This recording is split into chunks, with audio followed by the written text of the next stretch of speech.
Determine the slope of a line that bisects the first quadrant angle. Now let us begin.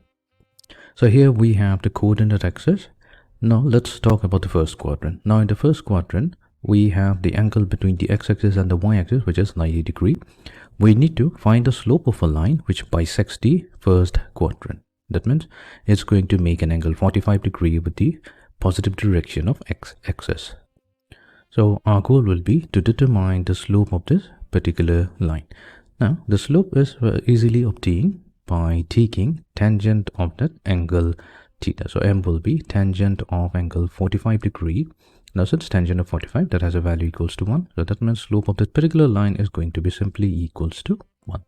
Okay, now let's go to the second part. We need to calculate the slope of a line that forms a 30-degree angle with the positive direction of the y-axis. Meaning, so here we have a line which makes an angle 30 degrees with the positive direction of x-axis. Now, in order to find out the slope of this particular line, we need the angle it makes with the positive direction of x-axis. So that means in respect to the positive direction of x-axis, the angle it is going to make is 90 plus 30.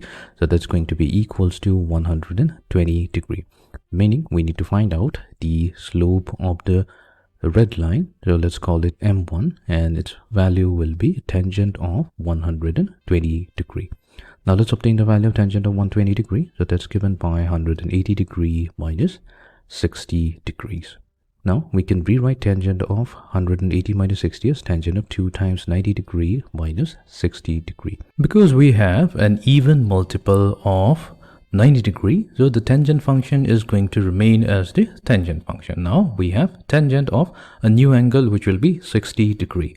But we'll also have to be careful in which quadrant the angle 120 lies. So 2 times 90, that tells us that we are in the second quadrant as indicated by this number 2. And we are subtracting an acute angle from it. So that means it's still going to be in the second quadrant. In the second quadrant, the tangent function is always negative. So we get negative tangent of 60. So our final value of the slope is going to be negative times tangent of 60, which is square root of 3. So we get a negative slope of minus square root of 3.